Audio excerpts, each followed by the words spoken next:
NBA fans, welcome back. I'm going to do one takeaway from every single Eastern Conference team right now. I'm not going to waste your time. Let's get right into it. But before we do, actually, let me waste your time and say, please like and subscribe to the video, to the channel, join the family, join the club, I don't know, join the community, whatever the hell you want to call it. Put push notifications on, drop comments on my videos. Let's talk smack. Let's do our thing. I'm trying to get 1,000 subscribers by the end of the year. I'm almost at 400. Make it happen. The order I'm going to do is I'm going to start straight from the top. The date is January 25th right now. I'm going to start with Philadelphia at number 1, since you know my Sixers are number 1 in the Eastern Conference, all the way down to the Detroit Pistons, who they happen to play tonight at 15. That being said, let's get right into the video.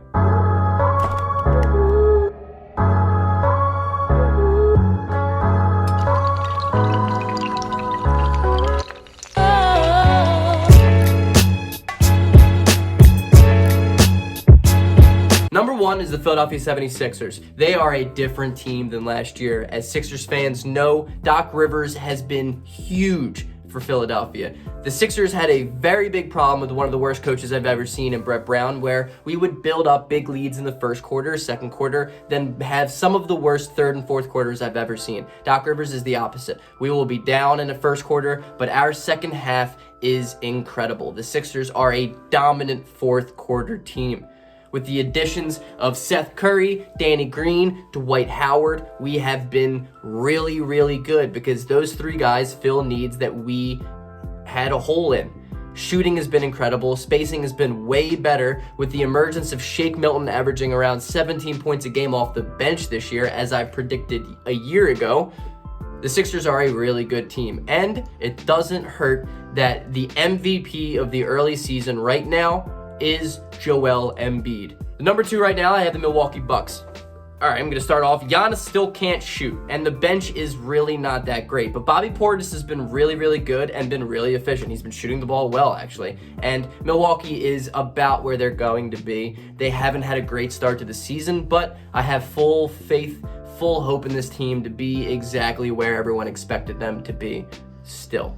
Number 3 is the Boston Celtics. Right now, it's really kind of hard to judge where I think they should be at because of Jason Tatum's been out for what feels like an eternity at this point because of the virus. That being said, Jaylen Brown has been an absolute monster in his absence. His three-point shooting, his shooting in general has been off the charts. It's been surprising. I love the fact that this guy continues to get better and continues to grow and improve in every facet of the game. He is a phenomenal two-way player, but don't get that wrong. It's still Jason Tatum's team. Jason Tatum is still the better player. Please don't say it's Jaylen Brown's, because it's not. That being all said, they still have a problem, and they should be really desperate right now for a big man who can defend Joel Embiid, because Embiid just absolutely has his way with the Boston Celtics.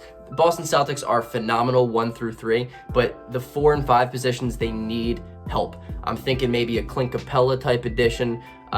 John Collins maybe, but he still doesn't bring that defensive effort against the guy in Embiid. Maybe a Hassan Whiteside, I don't know, but they're going to need something, probably not Hassan Whiteside, but they're going to need something in the 5 that can bring interior defense, because they don't have it. Number 4 right now, we got the Indiana Pacers. I would like to say immediately that I think Nate Bjorkgren, tough to say that name, should be the leader of Coach of the Year right now. This team is doing far better than I thought because of Domantas Sabonis and the emergence of the point god in Domantas Sabonis. The man has been huge. He is an absolute all-star. He should be a top 10 MVP guy right now. I don't know if he is, but I would have him up there. 5 right now comes with the Brooklyn Nets. They've been disappointing, I'm not going to lie, since the addition of James Harden, but I'm not one of those guys that is worried about this team at all. In the NBA, talent wins out. It always does. I'm not worried about this team.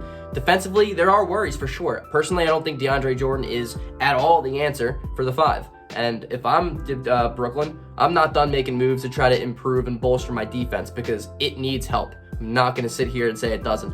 But if you have a team centered around Kyrie Irving, James Harden, and Kevin Durant, you're going to be fine. I'm not worried about the Brooklyn Nets. They are still an elite team. 6, we have the Cleveland Cavaliers, who've been surprisingly good this year. Sexland has been awesome, and I will promise you I'm never going to stop saying that, because I think Sexland is the funniest nickname for a duo I've ever heard.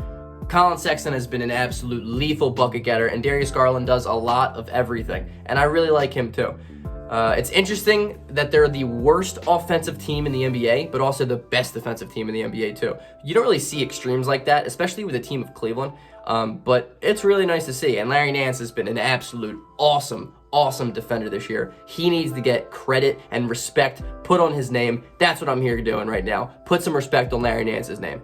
7, we have the Hawks. Before I'm going to start, shitting on this team, because I feel like I kind of am, it's by accident. Right now, look, you got to understand that Bogdan Bogdanovic is out, and it's been a weird couple of first games for Atlanta. They looked really good, then they've looked really bad, and everything flows through Trae Young, which is the problem. Trae Young is such a terrible defender. That man is a constant negative on that end of the court. And when he's not shooting well, and when he's not playing well offensively, which he hasn't been for a while outside of, the last couple game or two, the team struggles because of it. And the whole John Collins versus Trae Young thing, I don't know how real it is, but the fact that John Collins has not been re-signed yet, I think it makes you think maybe they're going to push a deal before the deadline with John Collins. And I'd also like to say that Clint Capella has been incredible defensively. He had a game with 5 blocks, then he had a game with 10 blocks. Good for you, Clint Capella. Do your thing, buddy. 8, we have the New York Knicks. I made a video earlier this year saying they're not a playoff team, everybody relax. Now, slowly they're coming to reality. That being said, I love where the New York Knicks are at. They, for the first time in my lifetime, seem to have a really good organization right now. It seems like they're coming together as a unit with an actual collective goal and a direction, which is important. Emmanuel Quickley has been awesome. I love Emmanuel Quickley. I said it on my draft video. I will say it today. He's the man. He just dropped 31. He hit 5 threes. I think he shot 7.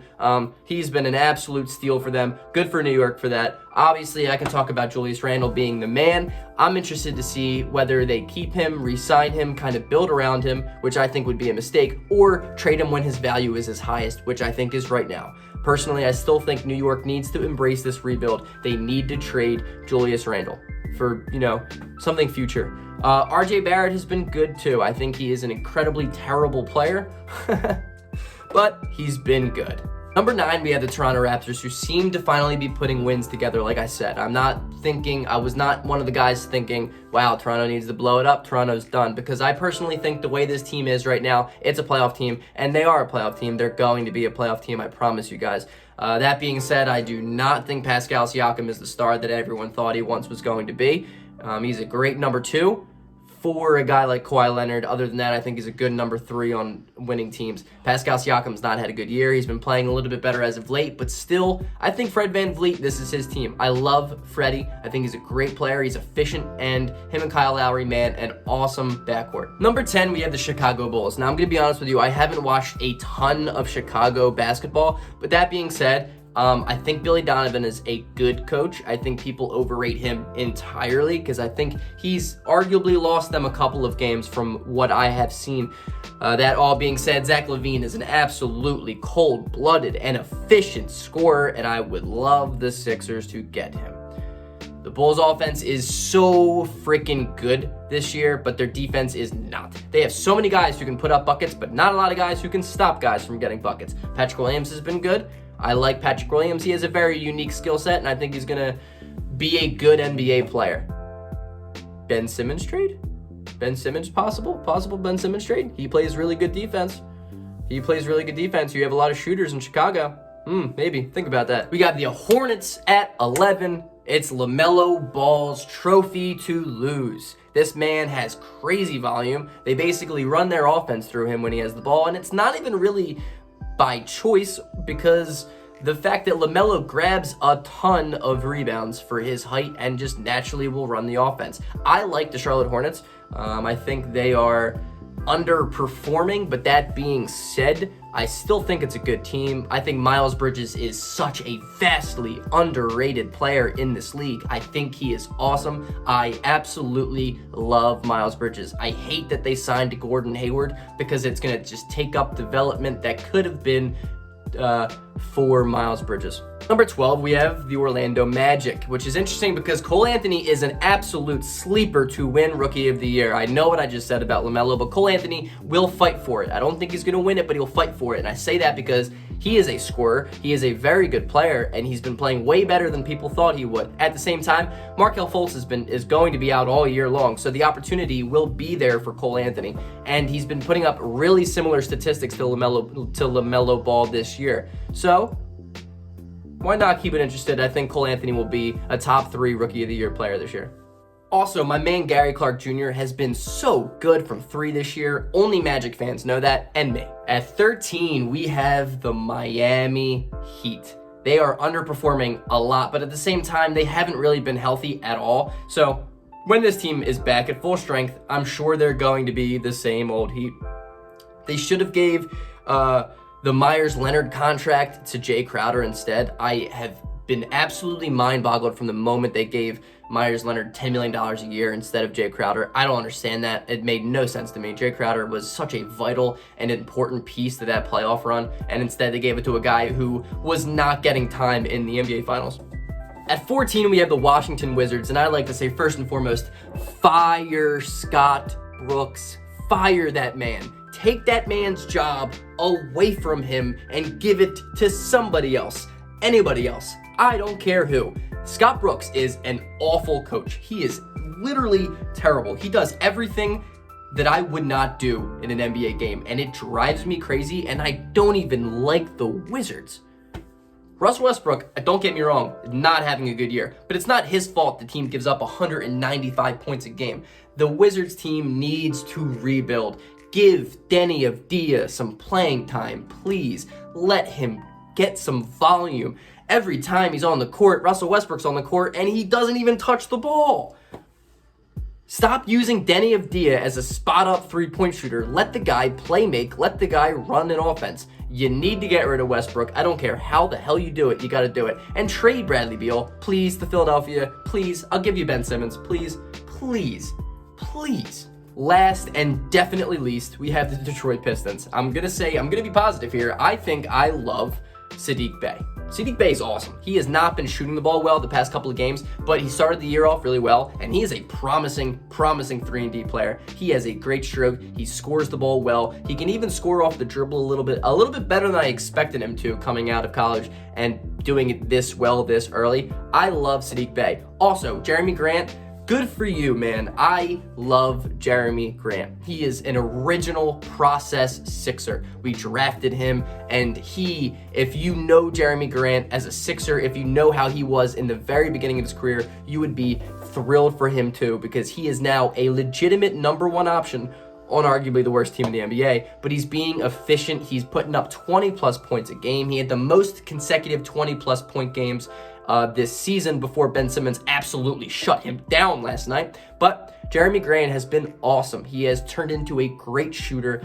and he's done everything that Nuggets fans said he couldn't do, and I'm here for it. Thank you for watching the video. Western Conference will be out tomorrow. Yeah, it'll probably be out tomorrow. Like and subscribe to the video. Go Sixers tonight, to my Sixers fans.